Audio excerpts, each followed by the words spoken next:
अपनी date of birth लिख दें इस जगह, इस दीवार पे लिख दें या किसी भी जगह आप उपयुक्त समझें, अपनी डेट ऑफ बर्थ लिख दीजिए।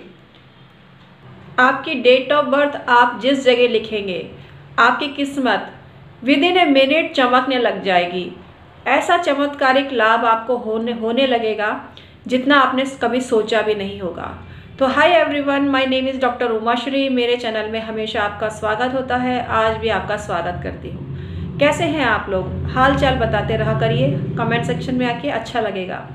आइए आज का वीडियो शुरू करते हैं जो आपके डेट ऑफ बर्थ से रिलेटेड है और आपको डेट ऑफ बर्थ कहाँ लिखनी है, कैसे लिखनी है और कितनी बार लिखनी है। तो आइए आज का वीडियो शुरू करते हैं और संपूर्ण जानकारी आपको प्रेषित करते हैं। मित्रों, यदि जानकारी आपको अच्छी लगे तो लाइक करना और चैनल को सब्सक्राइब करना, बेल बटन दबाना और ऑल पर क्लिक करना। इसी तरह की जानकारी आपको मिलती रहेगी। मित्रों, हम जिस डेट ऑफ बर्थ को लेकर इस दुनिया में आए हैं वो हमारे लिए किसी चमत्कार से कम नहीं, वो हमारे साथ सारी ज़िंदगी रहती है और हमें तरह तरह से काम को पूरा करने में मदद करती है। जो जिस अंक के साथ जन्मा है उस अंक के स्वामी ग्रह का स्वभाव उस जातक में होता है, तो उसी ग्रह की आराधना या उपासना उस जातक को श्रेयस्कर होती है। विभिन्न जो नंबर होते हैं किसी न किसी ग्रह से रिलेटेड होते हैं, किसी किसी भगवान से रिलेटेड होते हैं। उन भगवानों की और उन ग्रहों की कृपा उन पर बनी रहे, इसके लिए विधिवत पूजन और करना चाहिए उनको मतलब, और उपाय करके अनुकूल करना चाहिए उन ग्रहों को और भगवानों को भी। लेकिन ये जो चमत्कारी उपाय है, इसको करने मात्र से चुटकियों में आपकी किस्मत चमकने लगेगी, आपके भाग्य खुलने लगेंगे, आपके दरवाजे पर माँ लक्ष्मी आप प्रवेश को आतुर दिखेंगी और आपके हर काम विद इन अ मिनट बनने लगेंगे। ऐसा चमत्कारी ये प्रयोग मैं बता रही हूँ। तो आपको अपने घर की किसी भी दीवार पर आप लिखें। वैसे कोशिश करें आप जो स्थायित्व वाली दीवार है, जो मतलब फेरबदल नहीं हो सकता, उस दीवार पर आप लिखें। और जो दीवार पुरानी हो उस दीवार पे लिखें। पेंट नया हो तो कोई दिक्कत नहीं है, लेकिन दीवार पुरानी होनी चाहिए। आपको लिखनी है संपूर्ण डेट ऑफ बर्थ उस पर, मतलब जिस दिनांक में आपका जन्म हुआ है, जिस महीने में आपका जन्म हुआ है और जिस सन में आपका जन्म हुआ है, पूरा ही आपको विवरण लिखना है। अगर आपको उचित ना लगे तो इन नंबरों की टोटल करके भी आप जो संपूर्ण मूलांक आता है उसको भी आप लिख सकते हैं, लेकिन भाग्यांक भी आपको साथ में लिखना चाहिए। भाग्यांक लिखने से आपका भाग्य चमकता है। तो इसको आप मुख्य द्वार पे भी लिख सकते हैं, लेकिन आप चाहते हैं कि कोई आपको टोके नहीं, कोई आपको रोके नहीं, कोई आपसे क्वेश्चन ना करे, किसी तरह का सवाल जवाब ना करे, तो इनको छुपा के भी लिख सकते हैं। मतलब आपको और आपके परिवार को ही मालूम हो कि आपने अपनी डेट ऑफ बर्थ कहाँ लिखी है। आप डेट ऑफ बर्थ की मेडिटेशन करिए और इससे आपको बहुत लाभ होगा। और जो भी मनोकामना आपके मन में है, जो भी इच्छा आपकी है, उस इच्छा की पूर्ति के लिए यूनिवर्स से रिक्वेस्ट करिए कि यूनिवर्स आपका साथ देवे और आपकी हर मनोकामना पूरी हो। जैसे अगर आपको पैसा चाहिए तो पैसे की रिक्वेस्ट यूनिवर्स से करें, और अपनी डेट ऑफ बर्थ की जो मेडिटेशन कर रहे हैं उन डेट ऑफ बर्थ से भी आप रिक्वेस्ट कर सकते हैं कि वो आपकी मदद करें अपनी जो इच्छा की पूर्ति है उसमें। ये ऐसा चमत्कारी टोटका मैंने आपको बताया है, ये अद्भुत ज्ञान मैंने आपको दिया है, इसको जितना फॉलो करेंगे आपको फ़ायदा होगा। लेकिन मेरी हमेशा रिक्वेस्ट ये रहती है कि जिनको इन चीज़ों में विश्वास नहीं है तो वो ना करें, क्योंकि पूरे मन से 100% मन से आपको ये काम करना पड़ता है, विश्वास रखना पड़ता है, जिससे आपका कॉन्फिडेंस लेवल हाई होता है। क्योंकि बनाते तो आपका कॉन्फिडेंस ही है हर काम, लेकिन आपको लगता है कि ये किसी और वजह से हुआ है, क्योंकि आपके अंदर बहुत शक्ति भरी है परमात्मा ने। आपके नंबर में बहुत एनर्जी है, बहुत शक्ति है, क्योंकि 1 से लेकर 9 नंबर सब नंबर अच्छे हैं। कोई भी नंबर ऐसा नहीं है जो बेकार हो। किसी नंबर की कुछ खास खूबी होती है। विशेषताएं देखेंगे तो गुणों की खान हर नंबर में आपको दिखेगी।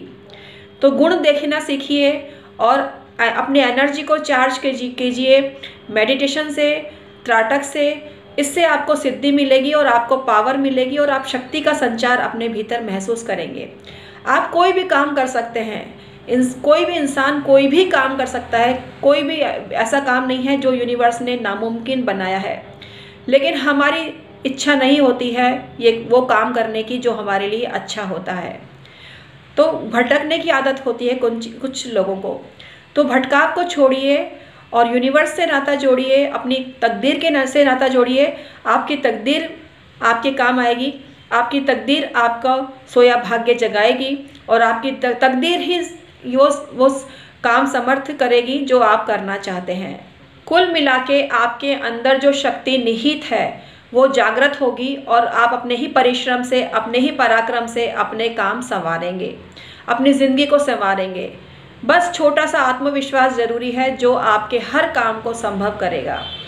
तो ये डेट ऑफ बर्थ से मुमकिन है क्योंकि हर नंबर की एक एनर्जी होती है, हर नंबर का जो लॉर्ड होता है, हर नंबर का जो स्वामी ग्रह होता है, उनको आप मनाएं। आप जानना चाहते हैं कि आपके स्वामी ग्रह कौन है, तो मैं इस वीडियो में बता देती हूँ आपको।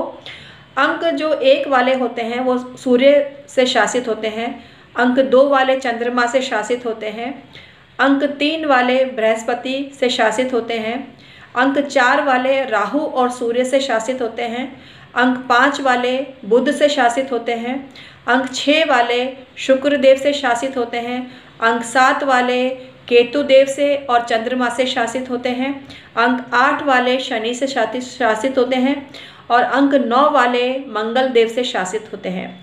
शासित होने से मतलब है कि इनका प्रभाव या इनकी जैसी नेचर आपकी होती है। सूर्य जैसा व्यक्ति प्रभुत्व वाला होता है, चंद्रमा वाला व्यक्ति जो होता है भावनात्मक होता है, 3 अंक वाला जो व्यक्ति होता है वो धार्मिक होता है, 4 अंक वाला व्यक्ति जोड़ तोड़ में माहिर होता है, इंटेलिजेंट भी होता है और 5 अंक वाला व्यक्ति सबके साथ एडजस्ट घुल मिल जाने वाला होता है, 6 अंक वाला व्यक्ति सौंदर्य प्रेमी होता है, 7 अंक वाला व्यक्ति समझ में न आवे किसी को ऐसा स्वभाव उस व्यक्ति का होता है, पर जोखिम झेलने वाला, जोखिम से खेलने वाला होता है 7 अंक का व्यक्ति। 8 अंक का व्यक्ति शक्की होता है, वहमी होता है और हर किसी पर शक करता है और रहस्यमय व्यक्तित्व होता है उनका। और 9 अंक वाला व्यक्ति साहसी होता है, विशेष परिस्थितियों में झगड़ा भी उनके जीवन में एक अहम जो हिस्सा होता है उनका। तो आपको इनसे संबंधित जो ग्रह हैं, मैंने अंक से संबंधित ग्रह आपको बताए। अब मैं आपको बताती हूँ इनसे संबंधित भगवान। तो 1 अंक वाले जो व्यक्ति होते हैं, तो 1 अंक वाले जातकों के लिए भगवान सूर्य देव की उपासना उनकी उस पिक्चर को देखकर करनी चाहिए जिसमें वो रथ के सहित भगवान रूप में विद्यमान है। तो सूर्य देव की उपासना करें और 2 अंक वाले शिव जी की उपासना करें, 3 अंक वाले भगवान विष्णु की या हरि की उपासना करें और भगवान हरि के किसी भी अवतार की भी आप उपासना कर सकते हैं, जैसे श्री राम, श्री कृष्ण, इनकी उपासना भी उनको सूटेबल होती है। और अंक 4 वालों के लिए माँ सरस्वती की उपासना फलदायी होती है। 5 अंक वालों को भगवान श्री हरि विष्णु की उपासना करनी चाहिए, माँ दुर्गा की उपासना भी उनको फलदायी होती है। 6 अंक वालों को लक्ष्मी माता की उपासना करनी चाहिए। 7 अंक वालों को नरसिंह भगवान की उपासना करनी चाहिए। 8 अंक वालों को शनि देव की उपासना करनी चाहिए। हनुमान जी की उपासना भी उनके लिए फलदायी होती है। प्रभु श्री राम की उपासना भी वो कर सकते हैं।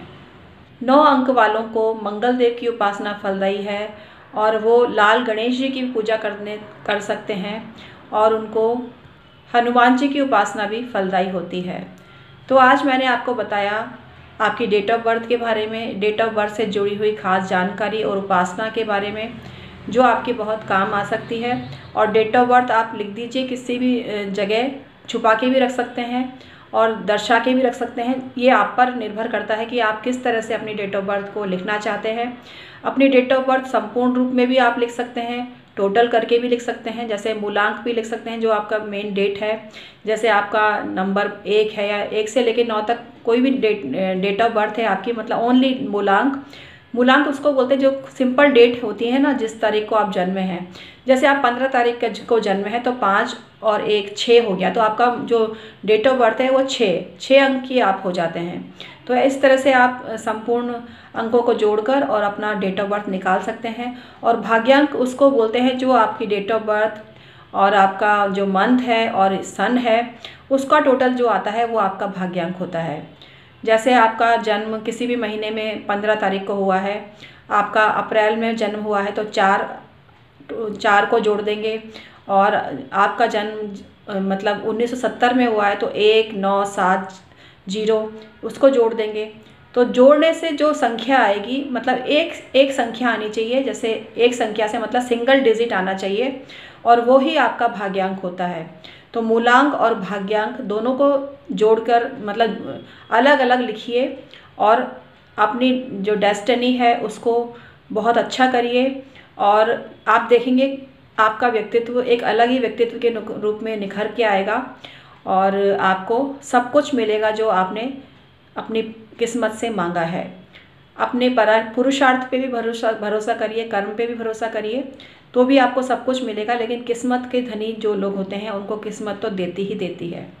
तो आपको सब कुछ मिलेगा अगर आप भाग्य के धनी हैं और परिश्रम करते हैं। तो आप अपने मनोबल से और आपके बाहुबल से और आपके जो मतलब कॉन्फिडेंस से सब कुछ अचीवमेंट पा सकते हैं। तो आज का वीडियो अगर ज़रा सा भी हेल्पफुल रहा हो तो लाइक करने में कंजूसी मत करना मित्रों, और शेयर भी करना। ऐसी जानकारी सबसे शेयर करनी चाहिए जिससे सबका भला हो सके।